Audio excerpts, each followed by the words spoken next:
Tonight, on Redacted Tapes, we're not just retelling ghost stories. We're reconstructing reported events, moments where entire families, neighbors, and investigators all claimed something was happening that didn't behave like anything in reality we know. No Hollywood, no jump scares, just two cases that refuse to fully close. Case 1. We begin in the early 1800s Tennessee Adams, Robertson County. The Bell family farm was isolated, surrounded by dense woods and long stretches of farmland. Nothing unusual at first glance. Hard work, quiet nights, routine life. Then the disturbances began. It started inside the walls of the Bell home. Not loud at first, just rhythmic tapping, like someone tapping fingernails inside hollow wood. John Bell assumed animals were settling timber. But the pattern didn't stop. It adapted. Knocks would respond when family members spoke. 3 knocks for yes, 1 knock for no. Almost like something was learning communication. Then came the voice. At first it was distant, like speaking through a pipe, but it became clearer over time. Witnesses described it as sharp, female at times, male at other times. Sometimes childlike, sometimes older and harsh. It introduced itself as a spirit, but it refused a consistent identity. The family began asking it questions to test it. It responded with unnerving accuracy. It named the neighbors who were miles away. It described arguments it supposedly heard. It repeated private conversations no outsider should know. Word spread quickly throughout the community. Visitors came to the farm, and many left unsettled, because the voice didn't just respond to the family anymore. It responded to everybody. The phenomenon intensified. Accounts describe beds violently shaking while people were inside them, invisible force pulling blankets away, slaps and pinches from empty air, dogs refusing to enter certain rooms, sudden loud banging from empty corners. John Bell himself, the primary target. He reportedly experienced episodes where he would freeze in place, unable to speak or move, while the voice circled him and mocked him. One recurring claimed the entity mimicked the neighbor perfectly, down to the accent and the phrasing, sometimes tricking visitors into believing someone else was in the room. This is where the case becomes legendary. The voice reportedly began focusing entirely on John Bell. It repeated a single prediction. I will end him. Not immediately, not randomly, but with timing. Witnesses said the tone shifted from playful to hostile, almost deliberate. In 1820, John Bell's health deteriorated rapidly.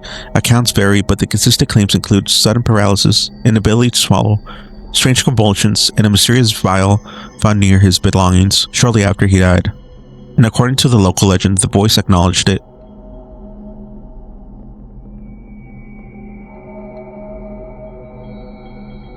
After Bell's death, the phenomenon reportedly stopped. No more knocks, no more voice, no disturbances. As if something had completed its focus and left. But the story didn't end there. Local witnesses later claimed the entity still appeared near the property, singing, speaking, and observing, but never interacting again. Today, the Bell Witch Cave remains tied to the legend, though no physical evidence has ever confirmed the claims. Case 2. Now we move forward over 150 years. 1977, Enfield, North London. A modest council house on Green Street. Single mother Peggy Hodgson lived there with her children. At first, nothing unusual. Then the furniture began moving. Slow at first. Chairs shifting slightly when no one was near them. Then escalating. Like the Bell case, it began with knocking, but this time it came from multiple walls at once. It responded questions. It sometimes mimicked footsteps pacing in the empty rooms. Neighbors began hearing loud bangs throughout the walls. One neighbor reportedly entered the house after hearing crashing sounds, only to find furniture displaced with no visible cause. 11-year-old Janet Hodgson began reporting something talking to her. Then the voice began speaking through her. Investigators described the transformation as immediate. Janet's voice would shift into a deep, strained tone. Do you think there's anyone there just now? Yeah, I do. Who's that? What? Who's that, Janet? Pardon? Stuart Certain. Stuart Certain, and he's one of the voices. Yeah. Why do you think he comes and speaks through you? To annoy us. Does he ever say anything nice? Well, The cadence changed. The pitch dropped unnaturally. The speech pattern became slow and deliberate.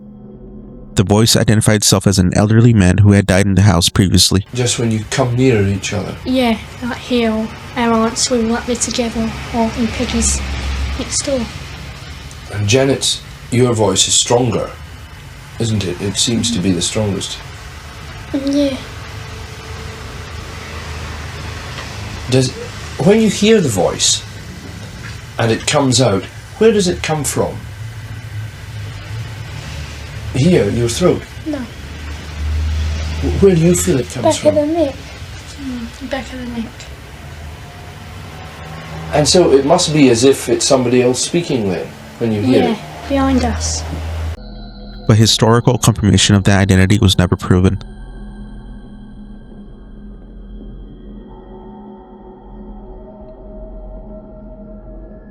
Two researchers from the Society for Psychic Research, Maurice Grozen and Guy Lyon, began documenting the case extensively. This is what makes Enfield unusual. It was actively recorded. They captured audio of knocking patterns, witness interviews, furniture movements, voice phenomena on tape.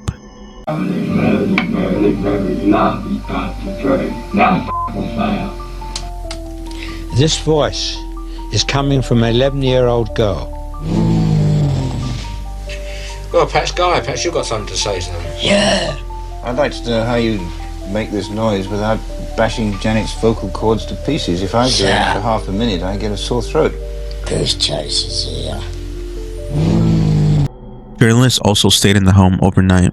Some reported objects moving in real time.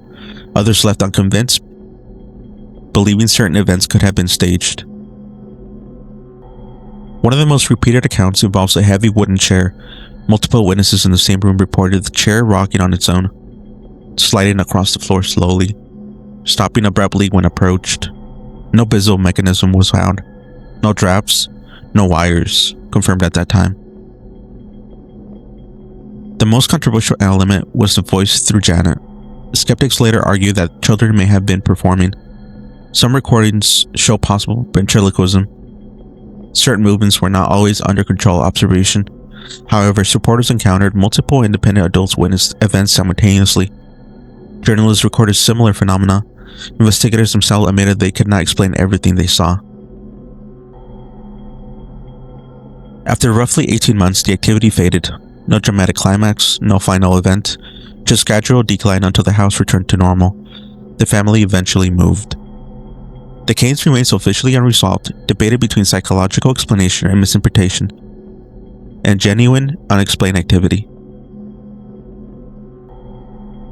Two cases, one in 1800s Tennessee, one in 1970s London, both involving voices with no clear source. Physical disturbances reported by multiple people, periods of escalation followed by sudden silence, and both leaving behind the same unanswered questions. If all this was a misinterpretation, why did so many unrelated people describe the same thing? Or if it wasn't, why did it stop so cleanly? Until next time, stay safe. And if you enjoyed this episode of the Redacted Tapes, be sure to follow, share, and join us next time as we continue to explore the paranormal, the unexplained, and the stories hidden between fact and mystery. The tape has been redacted.